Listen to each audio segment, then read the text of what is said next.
like, bro, yeah, she got a kid. Look at his back. Oh my god.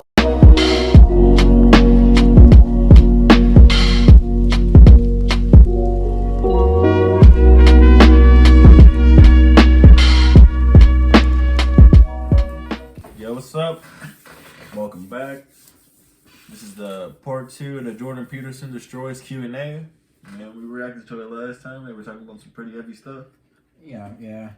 I think he's about to get into another clip or email that actually been left out by someone he had been going back and forth with on the past. I think he was on his podcast or something like that. He had a podcast? No, the guy who we were about to see asked a question. I think Jordan Peterson was on his show. It kind of got, heated considering all the questions he was likely asking him. But we're going to see, man. It's always nice reacting to Jordan Peterson, seeing his point of view. I just like to see the way he tiptoes around these people who be hitting him with these facts or these type of ideas that, I don't know, that they don't really understand the basis of, or... Like, you try to, force on him not knowing too much about what they're even talking about. Well, we know Jordan know the hell he's talking about. He running miles around these niggas. There's always layers to watch. Well, let us know if you want to see more of Jordan Peterson down in the comments. It seems like they want to see it. That last video we did, blowing up 30 likes. Really appreciate that. Everyone coming back to check out our videos, man. Make sure you hit the subscribe button as well. If you're enjoying the reactions, let us know other Jordan Peterson videos you want to see down in the comments or any other videos in general. Yeah, but we're going to hop right in. So that's what I'd like to say. I did, by the way, also, Milo, invite you to talk, about a year and a half ago when things first started to collapse around you. And we never did get around to that. And I don't believe that was entirely my fault. We're not going to hear back from him. Just a video, but nonetheless. Do you see him and people like him as being in some sort of competition online for the hearts and minds of young men in particular? Because he obviously sees it as a competition. Well, I don't really see that I'm in competition with anybody, particularly. I'm not trying to be in competition with anybody. And I'm also, by the way, not trying to talk to young men. I mean, one of the things, not specifically, I'm perfectly happy to be doing that. And by the way, they're not all that young. I think the average age is somewhere near 35. I'm trying to talk to people. And like as a university professor, 80% of my students approximately were women, and that was the case for 30 years. And at least 50% of my colleagues have been women. And there's been this idea generated in the news by news people who keep reading the news that other news people create, that somehow I have a coterie of angry young white men surrounding me because they're angry about feminism and about all these other isms, let's say. And I don't see it like that at all. I'm trying to suggest to people that their best bet in life, and this is men and women alike, is to adopt as much responsibility as they can for their own lives. And I went through this already because that's where the meaning in life is to be found. And the notion that that's somehow a message that's limited to young men it's an absurd message. Why would that be limited? Not to kind of interrupt your flow, but your minute's up. Okay. But also, oddly enough, we have a question from a young man. Ulysses Reed has a question for you.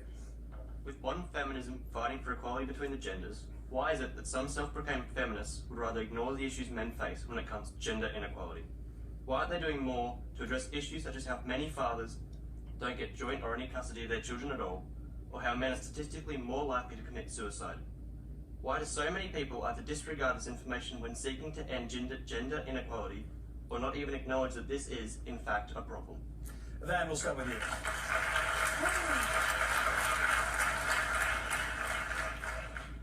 The fundamental truth we need to grasp here is that men are not oppressed because they're men.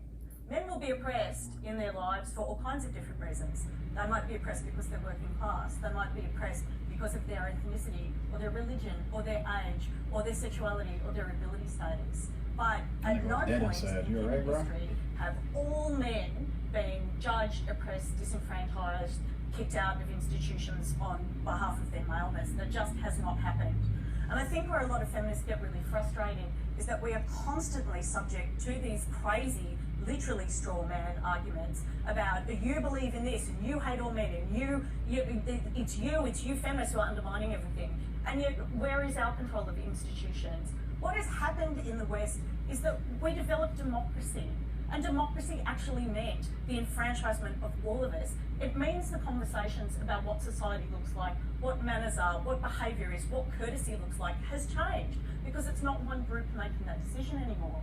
And I understand that that's a difficult transition for people who've grown up with narratives where those decisions and those institutions belong to a very narrow demographic of people, which, by the way, never included all men. That it's difficult to get your heads around a new way of behaving and engaging. But it's necessary, because we are actually a community. We are one society. We all have an equal right to participate.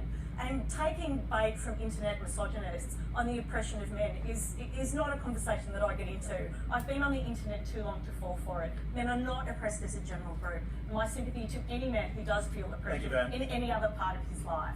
Alex Hall.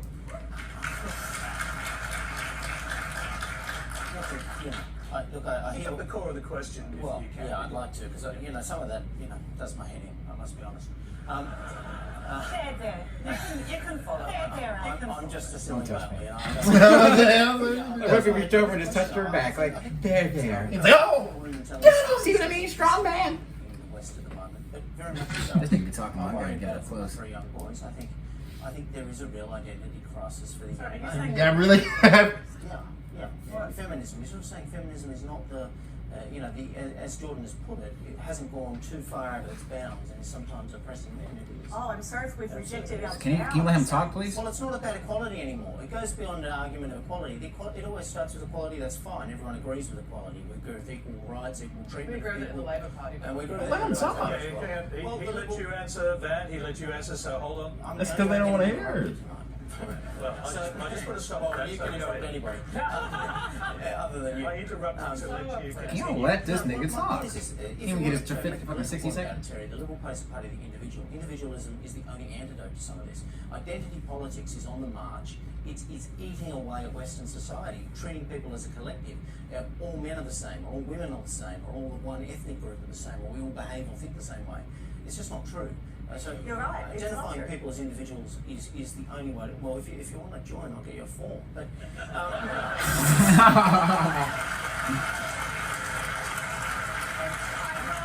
I know. You don't have to say it. but He hates him.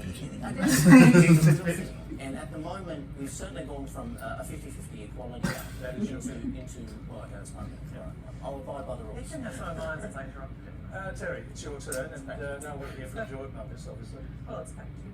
Well, I guess, Alex, the problem that I have Speak with what you said, up. but everyone Oh my agrees God. with equality, with addressing inequalities, is that agreeing with the need to address inequality is one thing, but actually doing something about it is another. And I did have a bit of a cheeky go with you about the Liberal Party, but that's because your representation is down around the 17% mark in the Parliament, and ours is up near the 50% mark. And that's because we didn't just acknowledge that inequality is a problem, we did something about it. We changed the way that our rules work, we got more women into Parliament.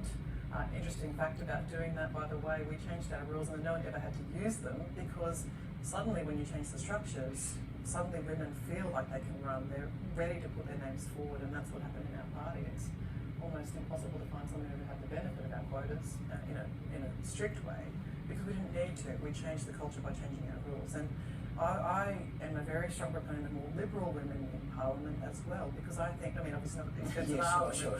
but I Out of think that once we do have all of the parties becoming more equal, then it'll be a more respectful place, because people will have more of an opportunity to understand where each other are coming from. I'd like to go back in a minute to our questioner, Ulysses, if he's there. But Jordan, go ahead. I'm about to say, they never answered address this a question. lot of this systematically. We talk a lot about equality, but there's various forms of equality. There's equality of opportunity, which we discussed briefly, which I think is a very admirable goal. And then there's equality of outcome, which I think is I think it's an impossibility. I think it's a totalitarian impossibility, and I think it's often conflated with equality of opportunity. Equality of outcome, of course, is the doctrine that every occupation should be occupied by people in precise proportion to their proportionality in the population. So quotas in politics, for example, or quotas in business, as to Quotas. how many women should be on boards, Quotas, how many quotas, women that's should it. be politicians, that's what we're talking about. Yes, quotas on the basis of group identity.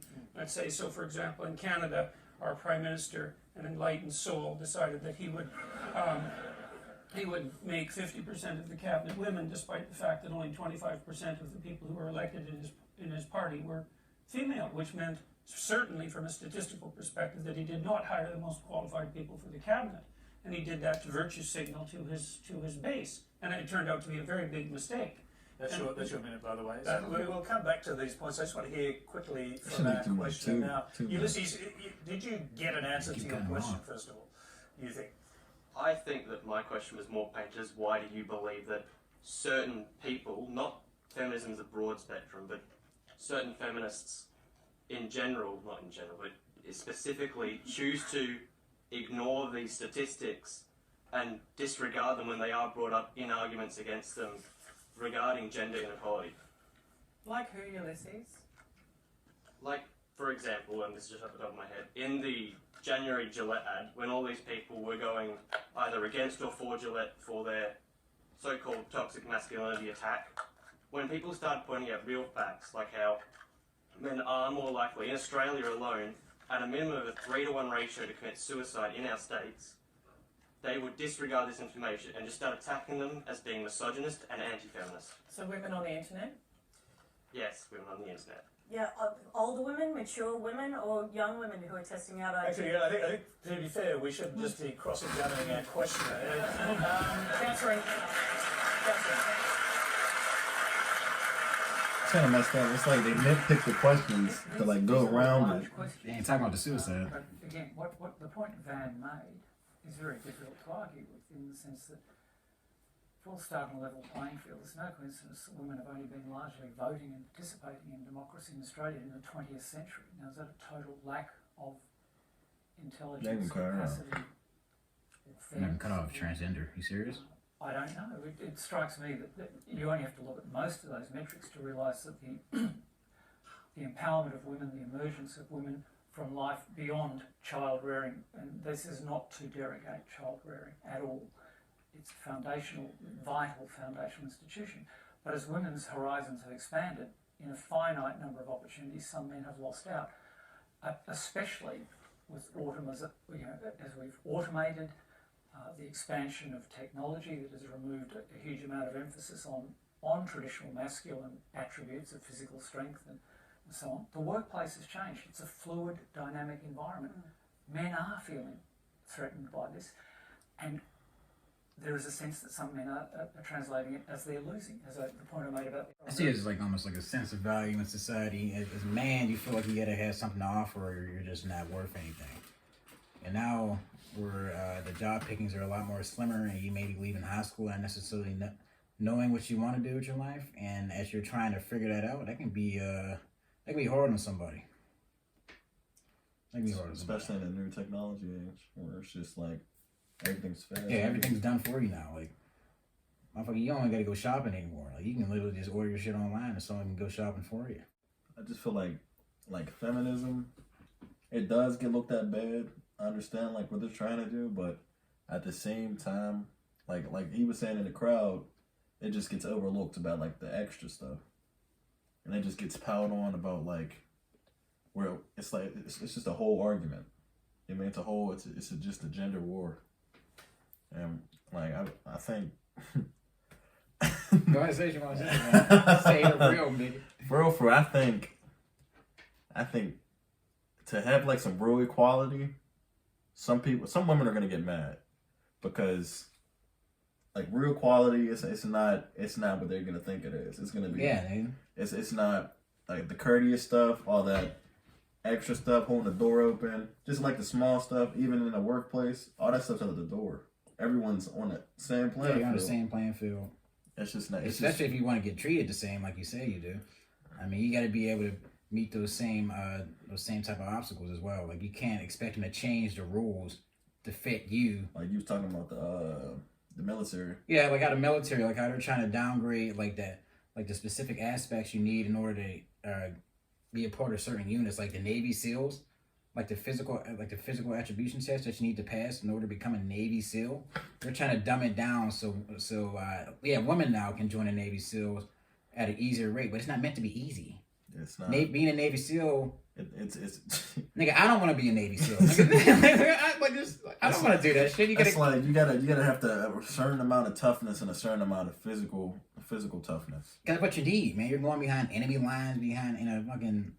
And you're killing people over water. You're just going on different territories. It's just some people are just. Yeah, it's not like you're backed by a whole battalion. Like it's only a specific number, set number of dudes going out there. You got to rely on these guys to protect yourself and protect the other guys around you. Like if you're dumbing down the training, what's going to happen when you get over there and you get hit with the real shit? Because they're not going to care what your gender is over there.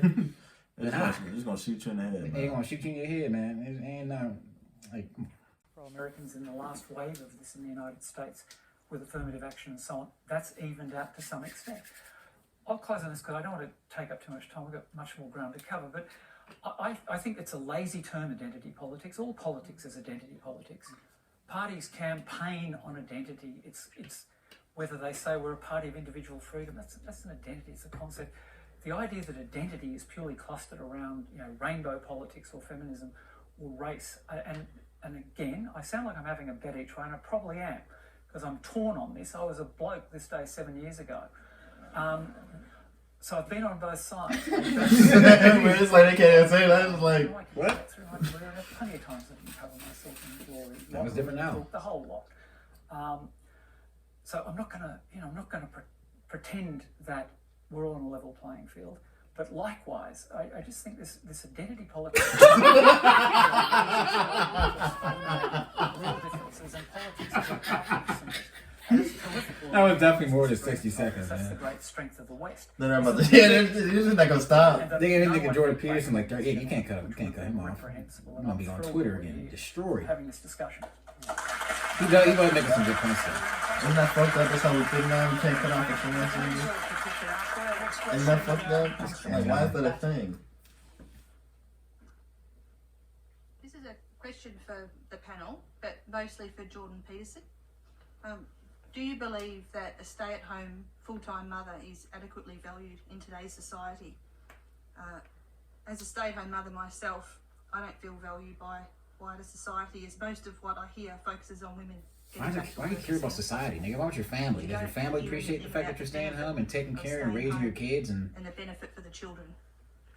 Jordan Peterson, start with you. You guys are watching news, nigga. What about your families and yourselves, man? Well, I certainly noticed that when my wife had small kids, and we used to go out together. Small kids. And of course, I had the small kids too. But it was, I stated it that way for a purpose. When we would go to restaurants and so forth together, she was often treated with less respect than she would have been had the kids not been with her. And that was very bothersome because it's quite a sacrifice and a very useful sacrifice to have small children, and people who have them should be treated with respect. I think that we do an awful lot of lying to women in our society, and I think that's a better answer to your question because I think the data indicates this too, that What kind of lies do you mean, Jordan? that career is the most important thing in life and is most likely to be the case that way for men and for women. I think it is important for more men than for women because women take the primary role for very early child rearing, but it's clearly the case, as far as I can tell, that for most people, and the statistics bear this out, that family is by far the most important commitment that people make in their lives. And I think we lie to 18 to 19-year-old women non-stop, especially in universities and educational institutions. That's by the way, sorry. By telling them I'm gonna ask my that question career is going to be... And then it's just like 30, not even 15 seconds. And for most people, that's simply not the case, nor should it be. Terry Butler, going straight to the question. I think it's like a different guy than like the United States. This is like, it's more just like rules. That feeling. Yeah. It's actually really fascinating to me because I just speak to a lot of different people who feel that their group, the people who share their identity, you're talking about your identity, don't feel valued. And so women who go to work often feel undervalued because they feel stretched, or women who stay at home for longer feel undervalued because they go to a party and someone says, what do you do for a living? And they feel like they're being judged for staying at home. Take care of your kids. But one of the great things about being a feminist is that you want raise everyone my kids to be valued respectable. for the inherent dignity that they have as a human being. It's pretty similar to something that Jordan said earlier, of course. And I sometimes think that in these debates we're arguing about things from different perspectives without really understanding each other's perspectives. So can I say this?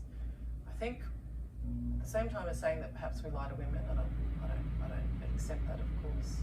But to go back to the question of what's the difference between toxic masculinity and masculinity, it's toxic masculinity to tell boys that they must be providers, but it's somehow weak to stay home with the kids. That the people the men who take a year off to look after children in early childhood are somehow lesser than men who are out there aggressively fighting for their career. These strict gender-based roles damage everyone. I was a mother. By the way. Well, you know, the breastfeeding wars, Tony. You know, does she breastfeed? Does she not breastfeed? You're judged for breastfeeding. You're judged for not breastfeeding. You're judged for breastfeeding too long. You're judged if you go into formula too soon. If you go into solids at 4 months, that's a bad thing. Yeah, I'm gonna say family's definitely more important Constant than a career. politics of motherhood are deeply frustrating, but it's all rubbish because ultimately we all love our kids. Terry, going to throw to Alex now. Well, look, I agree with everything I think that's been said there. But, you know, again, I think the pendulum might have swung a bit too far, and sometimes we don't value motherhood, mothers staying at home, or indeed fathers staying at home at any stage. And sometimes this manifests in the political realm in the sense that you can't even raise these issues as matters of policy. We subsidise daycare, childcare, 50% higher, increasing depending on your income levels. But we can't sort of discuss policies like perhaps do we create tax incentives for people to stay at home of equal value, to value not strangers looking after your kids, even when they do a fantastic job, even when it's absolutely necessary because you need 2 incomes to sustain your household. But plenty of people would make the choice if we had that tax incentive to stay at home and parent their own children. But we can't even discuss this topic in today's environment. I think that's a big problem. Why can't we discuss it?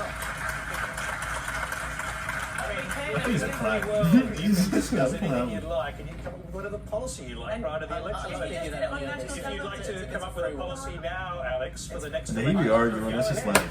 let him talk. I think that's a SENI policy that we haven't really heard the detail of. Remember, if you hear any doubtful claims on Q&A, let us know on Twitter. Keep an eye on the RMIT ABC Fact Check and the Conversation website for the results. The next question comes from Kath Larkin. Hi, my question is also for Peterson, and while I very much stand with the women's advocates in the room, my question is sort of on a different topic. You have a whole lot of fans or former fans, kind of so-called now ex-lobsters, people like Brendan Schiff, and a lot of these people talk about you have very simple answers to complex questions. You know, I think you often talk about individual responsibility over things that What's the question, it's impossible for individuals to actually have responsibility over. You look at the extortionate housing market, the precarious gig economy, like things that are well out of our control. So I want to know, what is your answer to young people for some of the really big problems facing humanity, like the climate catastrophe, like economic crisis, like the precarious job market? Because I just don't, you talk all this much about individual responsibility. Most of us are never going to be able to afford to have all of these assets to have responsibility over. So what is your advice beyond banal comments like clean your room? Well, it's actually rather difficult to answer a question that ends with your comments are banal politely.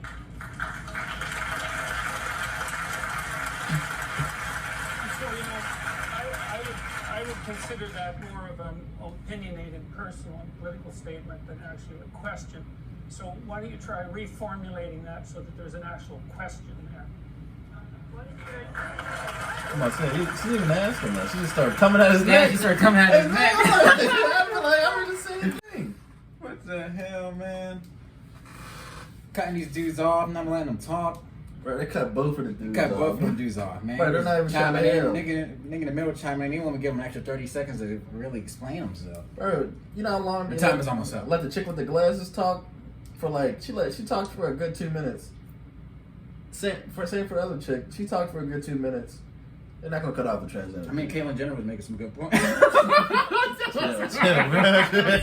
Yeah, chill. Oh, no, I'm sorry, man. Don't cancel me. in 20 years, and we blow up, and y'all come back to our videos, and y'all find all these jokes and shit. I don't care if you try to cancel me. I will literally go on the fucking morning television and see their fucking faces. I don't care. I'm gonna continue to make these jokes. I'm gonna continue to talk like this. If it's a problem, don't watch my channel. Niggas talk about y'all want to cancel Joe Rogan. You never even watched a full podcast of Joe Rogan ever in your life. Joe Rogan's racist. Speak for 30 seconds. Y'all seen a clip of on 10 seconds of where they cut it up purposefully so you can see like only just that portion of the video, just so you can create this stigma. I don't know why we do this to ourselves. I don't know why we just can't be realistic. Oh my god, man. Hey, let us know if you want to see more Jordan Peterson down in the comments. Hit that like button, subscribe, and share. Man, I'll see you next time. Peace. Peace. Da, da, da.